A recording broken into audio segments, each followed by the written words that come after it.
China is facing its biggest diplomatic debacle. Yes, it is fast losing Europe.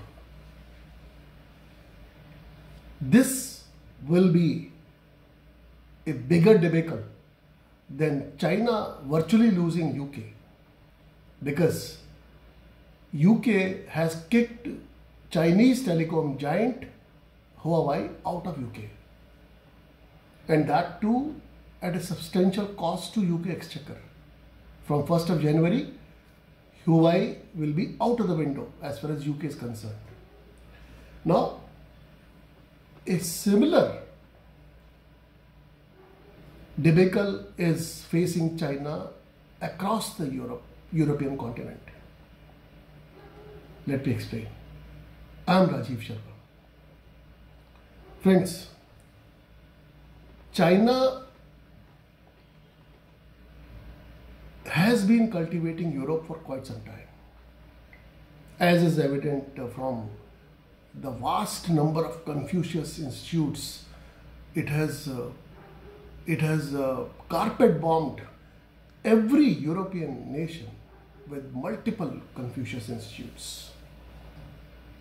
And what is the biggest single strategic objective of Xi Jinping in Europe? That is to drive Europe out of American arms, to drive a wedge between US and Europe.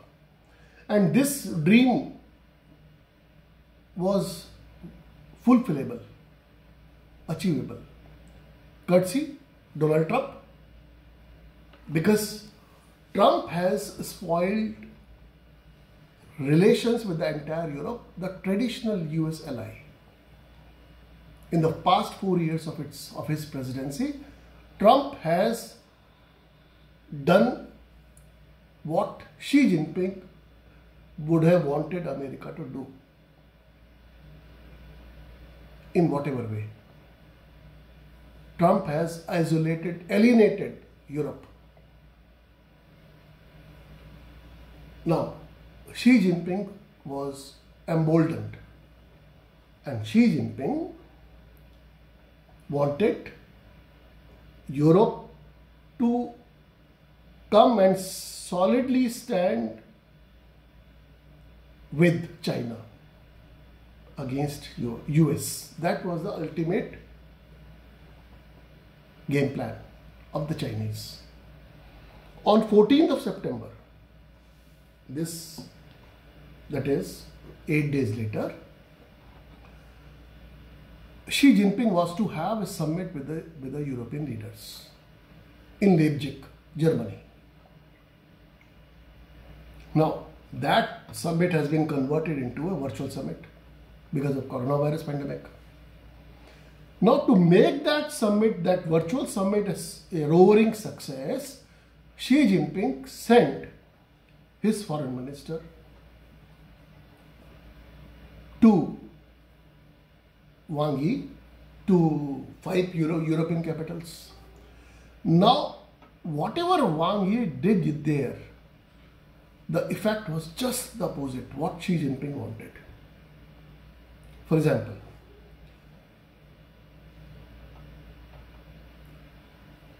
just a couple of days back, Wang Yi addressed a joint press conference with German foreign minister. And there he just lost his cool. And there he just went hammer and tongs against Czech Republic, the European Union power.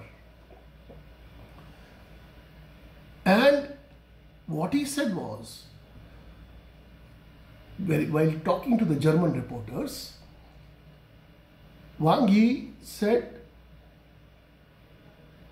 he lashed out at the president of the Czech Senate, Milos Vystrčil. Why? Because he had taken a delegation to Taiwan. Now, Taiwan is the soft underbelly of China. that everyone knows. Two T's, or rather three T's: Taiwan, Tibet, and Tiananmen Square. These are the soft underbellies of China. So Wang Yi went off a tangent and said that this tantamounted to Czech betrayal. He used the strong word betrayal, which has made Czech Republic an enemy of 1.4 billion Chinese people. Now, this is really rude.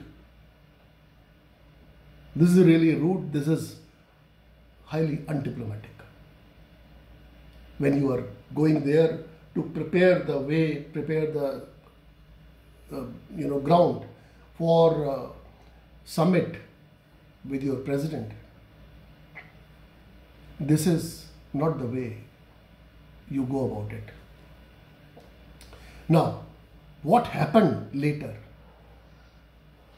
Even Wang Yi had not imagined that the response, the European response, the German response will be so fast and so furious.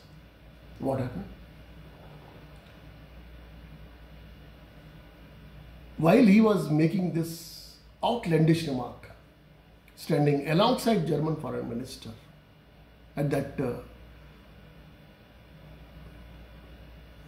joint press conference with the German foreign minister Heiko Maas, Maas responded immediately, and he said, he reminded Wang Yi that we as Europeans act in close cooperation and demand respect.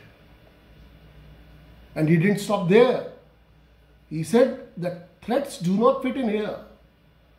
The EU would not become a plaything in the China-American rivalry.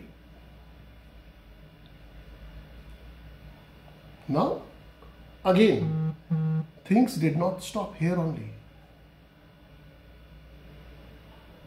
He was immediately lauded by colleagues from France, Slovakia and other European countries.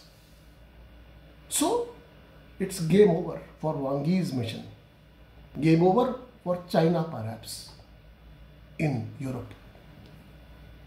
Now, at a time when China wants to take advantage of European open markets, at a time when China wants to sell Huawei kits for 5G connections in Europe, all over Europe, and at a time when UK has already kicked out Huawei from UK,